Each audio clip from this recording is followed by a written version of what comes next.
So hello guys, welcome to my channel. And आज की जो वीडियो होने वाली है वो स्ट्रैटेजी के ऊपर होने वाली है कि मैं आरआरबी प्योर 2024 के लिए क्या स्ट्रैटेजी फॉलो करूँगी। तो चलो आज का वीडियो स्टार्ट करते हैं।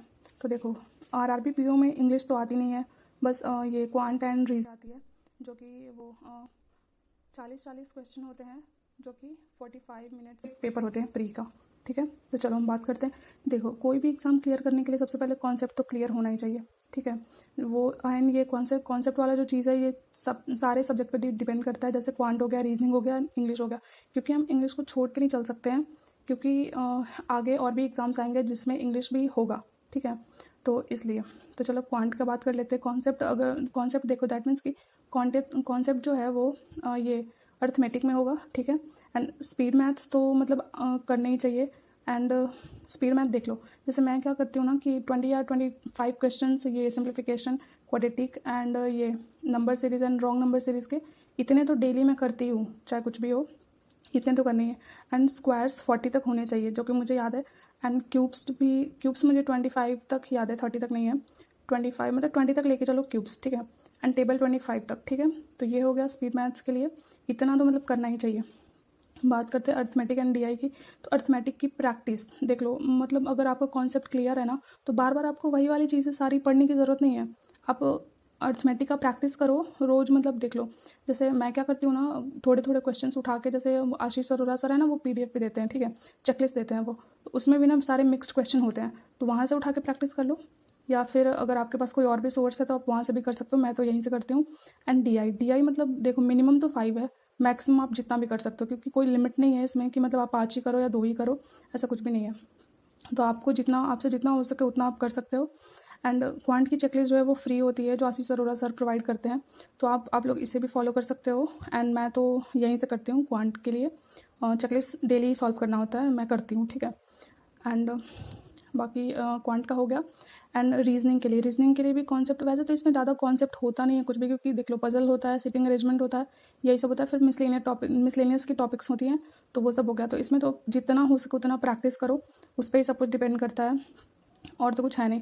एंड रीजनिंग की भी चेकलिस्ट देते हैं अंकुश लांबा सर, तो मैं ये चेकलिस्ट भी फॉलो करती हूँ। एंड मेरे पास पेड, देखो ये क्वांट के लिए भी मेरे पास पेड है, एंड रीजनिंग के लिए भी, इंग्लिश के लिए भी, क्योंकि मतलब मैंने पेड खरीद रखा है। ठीक है, क्लासेस तो मैं वहाँ से भी, जैसे कि पेड में ना क्या होता है, मेंस के लिए बहुत ज़्यादा हेल्पफुल हो जाता है यार। मेंस का मतलब कंटेंट देख लो, अगर मिल भी जाएगा ना, तो आपको खुद से सॉल्व करना पड़ेगा, और मेंस इतना ईजी नहीं होता। ठीक है, तो इस वजह से मैं सोचती हूँ कि मतलब थोड़े वीडियोज़ भी देख लो, थोड़ी प्रैक्टिस खुद से भी कर लो, तो वो थोड़ा मैनेज हो जाता है। ठीक है, तो मैं वैसे ही करती हूँ। डेली के मतलब मिनिमम लेके चलो कि हाँ 10 पजल करना है डेली का डेली। एंड 10 पजल जो है ना, ये तो चेकलिस्ट में ही आ जाते हैं। 10 to 12 to 15 पजल आ जाते हैं चेकलिस्ट में, जो सर प्रोवाइड करते हैं। ठीक है, तो वो हो गया। एंड इंग्लिश देखो गाइस, अगर आप इंग्लिश को छोड़ के चलोगे तो आगे आने वाले एग्जाम्स में आपको प्रॉब्लम्स हो सकते हैं। ठीक है, तो इंग्लिश को तो नहीं छोड़ सकते यार, कुछ भी हो। एंड इंग्लिश के लिए मैं परफेक्शन क्लास देखती हूँ, जो निमिषा मैम लेती हैं डेली 9 बजे, वो। एंड ग्रामर, तो देखो ग्रामर को डेली करने का ज़रूरत नहीं है। एंड ग्रामर अगर आप वीक में 1 या 2 दिन भी करोगे ना, तभी भी हो जाएगा। एंड ग्रामर मैं कहाँ से करती हूँ ये बता देती हूँ। तो जो 120 रूल्स ऑफ ग्रामर है ना, मैम का बुक है, तो मैं वहीं से करती हूँ। उसमें सारे रूल्स दिए हुए हैं, एंड रूल्स को रिवाइज़ करो। एंड उसमें प्रैक्टिस के लिए भी बहुत सारे कुछ दिए हुए हैं, प्रैक्टिस के लिए क्वेश्चन दिए हुए हैं, तो वहाँ से प्रैक्टिस कर लो तो हो जाएगा। ठीक है, and error detection and vocab, तो वोकैब के लिए वोकैब प्रोडिजी यूज़ करते हैं, क्या करते हैं यार, वोकैब प्रोडिजी पढ़ते हैं मतलब, चलो ठीक है। एंड अगर आपके पास ये नहीं है ना वोकैब प्रोडिजी, तो आप यहाँ से ये जो द हिंदू के एडिटोरियल आते हैं ना, उसमें भी मैम वोकैब कराती हैं, तो आप वहाँ से भी कर सकते हो। एंड वैसे तो मैं एडिटोरियल खुद ही करती हूँ, तो मुझे थोड़े थोड़े वोकैब्स जो भी आते हैं ना, न्यू वर्ड्स वगैरह आते हैं, तो मैं उसको लिखते रहती हूँ। एंड मैम का भी मैं कभी कभी देख लेती हूँ, मेरा मन करता है ना, तो कभी मैं देख लेती हूँ। ठीक है, एंड एरर की प्रैक्टिस तो वहीं से हो जाएगी, जो मैम का बुक है वहीं से हो जाएगी। ठीक है, 120 रूल्स ऑफ ग्रामर के लिए, तो ये हो गया। एंड उसके बाद द हिंदू एडिटोरियल तो डेली करना है। ठीक है, चाहे कुछ भी हो जाए, लेकिन एडिटोरियल तो छोड़ना नहीं, क्योंकि देखो एग्जाम्स में इंग्लिश कहाँ से आता है, सारे न्यूज़ आर्टिकल से ही आते हैं, तो एडिटोरियल तो करना ही है। एंड एडिटोरियल का एक और भी फ़ायदा बेनिफिट है कि ये करंट अफेयर्स में जो भी कुछ चल रहा था ना, जो हॉट टॉपिक्स होते हैं, वो सारी चीज़ें भी हमें पता हो जाती हैं। एंड एडिटोरियल पढ़ने से बहुत अच्छे से समझ आती हैं। ठीक है, पहले एडिटोरियल से पढ़ लो, उसके बाद फिर करंट अफेयर्स में वो चीज़ आ जाएगा, तो डबल बेनिफिट हो जाता है कि जल्दी से याद हो जाएगा। ठीक है,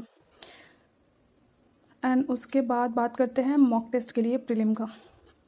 एंड ऑल्सो हाँ, ये रह गया इंग्लिश चेकलिस्ट जो है ना, वो निमिषा मैम भी देती हैं इंग्लिश के लिए चेकलिस्ट, तो आप वहाँ से भी प्रैक्टिस कर सकते हो, डेली मिलता है ये चेकलिस्ट। तो ये हो गया। एंड 120 रूल्स ऑफ ग्रामर के बारे में तो बात कर ही लिए हैं। तो अब हो गया ये मॉक टेस्ट प्रीलिम के लिए।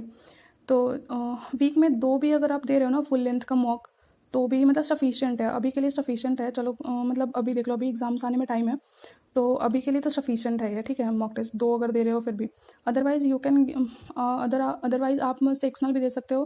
जैसे कि मैं सेक्शनल देती हूँ, मैं फुल लेंथ अगर मेरा मिस भी हो जाए ना, बट मेरा सेक्शनल मिस नहीं होता। बिकॉज यार देखो, सेक्शनल देने से क्या होता है ना कि ऐसे हमारी टाइमिंग थोड़ी डिवाइड हो जाती है, 20 मिनट्स। एंड उसमें RRB PO में कितना टाइम मिलेगा हमें, 45 मिनट्स मिलेंगे, ठीक है। तो अगर आप रीजनिंग 20 मिनट में कर लेते हो, तो आपको मैथ्स के लिए अगर मतलब जैसे मान लो ना कि मेरा क्वांट थोड़ा वीक है, ठीक है, तो उसमें मुझे 25 मिनट्स मिल जाएंगे। अगर 20 मिनट में मैं रीजनिंग बना लेती हूँ या 22 मिनट्स में, तो मुझे क्वांट के लिए थोड़ा एक्स्ट्रा टाइम मिल जाएगा, तो ये बेनिफिट हो जाएगा। तो इसलिए मैं रीजनिंग का मतलब मैं सारे सब्जेक्ट का सेक्शनल लगाती हूँ, डेली लगाती हूँ ऑलमोस्ट, या अल्टरनेट डेज पे लगाओ तो भी चलेगा, ठीक है।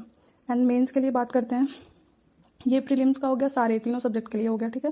एंड मेंस के लिए बात करते हैं क्वांट का। तो वीडियो सबसे बड़ा सोर्स है वीडियो, क्योंकि देख लो मेंस में क्या होता है ना, क्वांट समझ ही नहीं आती है। मतलब मुझे तो ऐसा लगता है ना कि सारे सर के ऊपर से निकल जा रहे हैं, कुछ समझ ही नहीं आ रहा है। तो इसलिए सबसे पहले तो वीडियोज़ देखना स्टार्ट करो मेंस का, एंड अर्थमेटिक एंड DI दोनों का ही। एंड वीडियो धीरे धीरे क्या होगा ना, आपको समझ आने लगेगा, ठीक है। उसके बाद जब समझ आने लगे, उसके बाद आप प्रैक्टिस करो, तो फिर ये मेंस का कुछ हो सकता है, अदरवाइज़ नहीं हो सकता। देखो प्रीलिम्स में मेरे मार्क्स क्यों कम आ रहे हैं, क्योंकि मेरे लास्ट ईयर एक भी एग्ज़ाम प्री नहीं निकला, ठीक है। क्योंकि देखो मेरे से मेंस का पजल तो हो जाता है, बट मेंस के क्वांट नहीं होते, कुछ भी नहीं होते क्वांट में, कुछ भी नहीं होते मेंस।